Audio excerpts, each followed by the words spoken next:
Se você já assistiu o primeiro vídeo, junto com a participação especial do Júlio Silva, da Cross Country Mortgage. Obrigado, Júlio, de novo pela participação. Eu que agradeço, né, a oportunidade de estar aqui com você. No vídeo anterior, a gente falou sobre quem está mudando aqui para os Estados Unidos com o visto EB2NW e tem empresas no Brasil, estão expandindo a empresa aqui nos Estados Unidos, ou a empresa vai continuar operando lá, como que eles compram uma casa, se é possível, quais são os formatos e quais os documentos que precisa apresentar. No vídeo de hoje a gente vai falar também do EB2NW, porém para aquela família que trabalha no mundo corporativo, tá numa empresa, esposa, marido, e eles estão com o visto EB2NW no processo e eles vão sair dessa empresa e ter uma recolocação profissional nos Estados Unidos, que é um pouco diferente. Júlio, quais são as principais diferenças? Porque, assim, a mais óbvia é que um empresário ele continua com a renda ativa e funcionando lá no Brasil.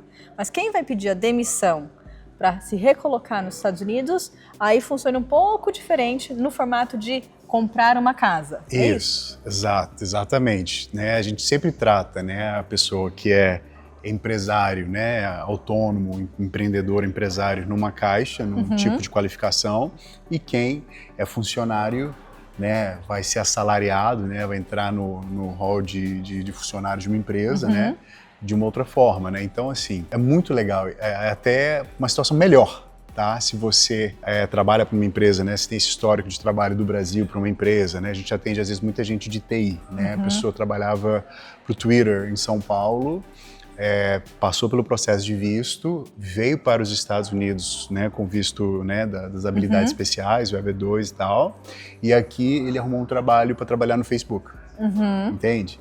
Então, assim, esse perfil, né, desses clientes nossos, que a gente faz bastante lá no escritório, né, ele consegue comprar no primeiro dia que ele pisa nos Estados Unidos, se ele já tem essa oferta de trabalho aqui na empresa americana, né, ele já consegue basicamente, ele tirou, claro, já vem com o green card dele, o social security e tudo, e tem 0 crédito, ele já consegue comprar só com essa carta de intenção, essa oferta de trabalho que ele tem, a gente consegue aprovar ele para um financiamento. Então ele não precisa criar histórico de crédito, ele não precisa estar estabelecido aqui nos Estados Unidos, nada, só com a offer job letter a ali. offer letter dele, o contrato dele aqui com a empresa americana. Muitos desses nossos clientes às vezes já começou a trabalhar, já está trabalhando, já veio, né, com a data para ele poder iniciar o trabalho.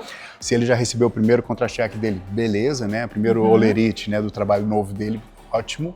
A gente já consegue qualificar ele usando a renda nova dele aqui nos Estados Unidos. Então, ele ganhava no Brasil X mil reais por ano, aqui ele vai receber um contrato de $200 mil por ano. A gente usa aquele salário novo dele americano, sem ter que olhar a renda dele do Brasil, para poder fazer a qualificação dele para comprar o imóvel aqui nos Estados Unidos. Como eu falei, né, os 3 pilares, renda, crédito e dinheiro de entrada. Ele, como residente, com o green card dele, ele vai poder comprar como residente nesse cenário, tá? E como que a gente faz a questão do crédito, né? Porque a gente vai puxar o crédito dele, como o social é muito novo, vai vir zero credit, né? E a gente faz o seguinte, a gente pede 2 linhas alternativas de crédito. Tá. Uma delas tem que ser housing, né? Tem que ser relacionado à moradia, tá? E pode ser, no Brasil, morava em São Paulo, pagava aluguel e tá aqui os últimos 12 meses de comprovante. Não precisa ser, não eu precisa tenho ser financiamento, que ser não. proprietário de uma casa no Brasil. Não, né? Ou legal. financiamento também. Eu tenho um financiamento lá pequeno de uma casa que eu morava lá e aqui tá o meu histórico de pagamento dos últimos 12 meses, tá? Morava no Canadá, não importa, pode estar no Paquistão, se você, né, pagava aluguel e você tem esse histórico de pagamentos, mostra, comprova que você fazia esses pagamentos em dia nos últimos 12 meses, é uma das linhas de crédito. E a segunda pode ser qualquer tipo de conta de celular, conta de luz, tal, coisa assim do tipo. Então a gente pega 2 linhas alternativas de crédito para mostrar para o underwriter que você tem um histórico de fazer bons pagamentos, né, de ser um bom pagador, e a gente usa isso para poder suplementar a questão do crédito. Então, assim, a pessoa entrou, ele veio com uma oferta de trabalho, ele tem 0 crédito, ele tem 1 semana nos Estados Unidos, ele consegue comprar. E aí, quanto que vai ser a entrada, né, num cenário desse? Vai depender muito, né, quando a gente roda dentro do sistema, mas provavelmente fica em torno de 10 a 20% de entrada.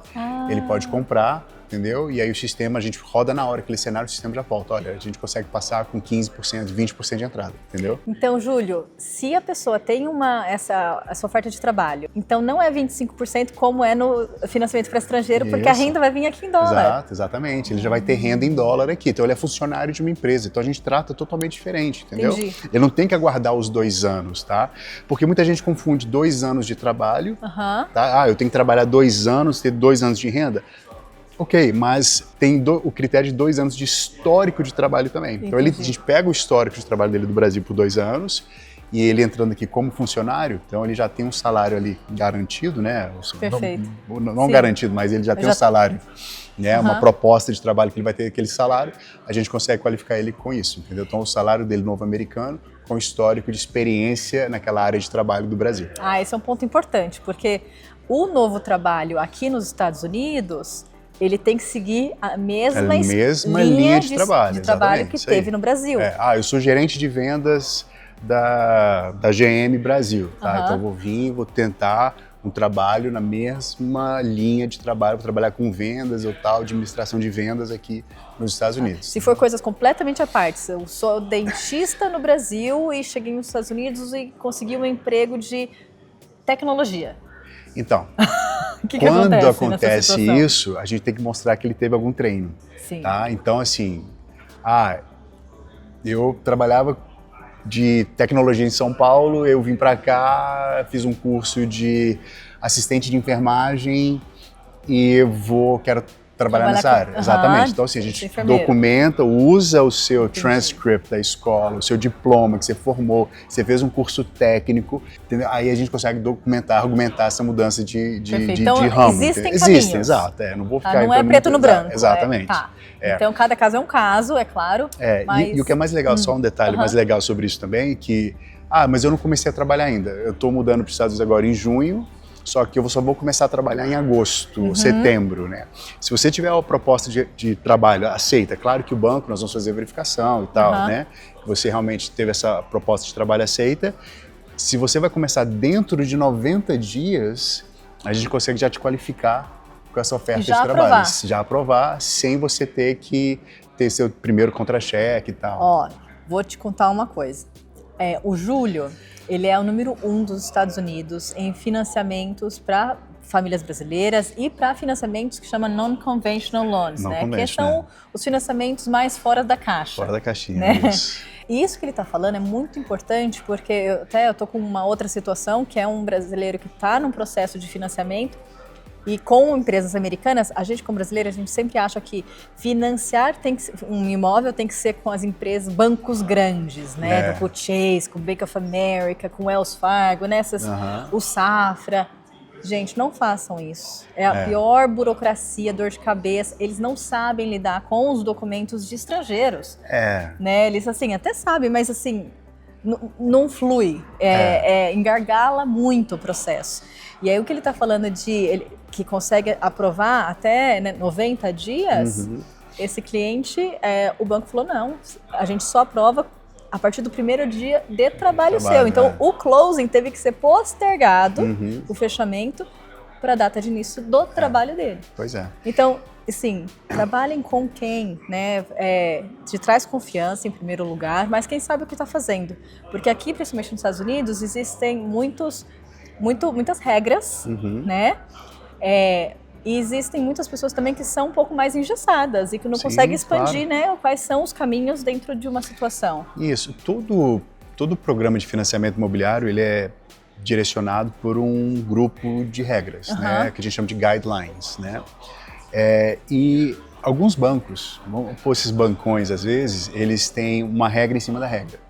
Quem determina um manual de regras para o sistema de financiamento imobiliário nos Estados Unidos são 2 instituições, Fannie Mae e Freddie Mac, tá? Que escreveram o livro de regras para financiamentos convencionais, e tem o Federal Housing também, que tem o livro de regras para os guidelines para esse tipo de financiamento, e eles estabeleceram o standard. Dá um exemplo. Para você qualificar para um financiamento convencional, a regra é você ter um credit score americano de no mínimo 620 pontos. Aí vão vir bancos que eles vão colocar o que a gente chama de overlay. O que é um overlay? É uma regra em cima da regra. Então eu falo, não, para nossa instituição fazer um financiamento convencional, a gente só vai fazer a partir de 640 pontos. Entendeu? Então, às vezes, isso é muito que acontece, entendeu? Os bancos, eles estabelecem regras em cima das regras, para eles poderem realmente ter ali mais... menor risco possível dentro do portfólio deles e tal, aquela coisa toda. E às vezes são muito engessados, como você falou, entendeu? E o nosso banco, nós somos zero overlays. O que Fannie Mae e Freddie Mac fala que é possível, pode ser feito, a gente faz. Eu já sei, desculpa te cortar, eu já sei até a resposta, mas vou te fazer uma pergunta. Sim. Você já deve ter tido alguns clientes que entraram em contato com vocês e falaram, fui negado, não consegui aprovação, e vocês conseguiram? Cadê o celular? Deve ter uns 2 aqui. Tá? Só hoje, né? Então, acontece muito. Eu tenho, assim, né, um exemplo mais recente. A gente teve uma cliente americana, ela estava comprando um condo em Tampa, na Flórida. Ela estava já há 45 dias com o Chase, o banco, né, dela e tal. Sim. E, de repente, o meu telefone toca, né? A nora dela, que é uma cliente minha também, uma advogada, né, americana aqui nos Estados Unidos, falou, Júlio, você precisa ajudar minha sogra. Ela tá para perder o depósito dela, porque quando você assina um contrato de compra e venda aqui nos Estados Unidos, você tem um período para você poder ter uma aprovação do banco. Se passou daquele tempo de aprovação da sua contingência de financiamento, se você não fechar, você perde o seu depósito, né? A Natália explica muito bem isso nos vídeos dela, e ela já tinha passado esse período de contingência, né? Já estava 45 dias, e normalmente são 30 dias só nessa contingência, né? Era uma revenda, não era construção nova nem nada.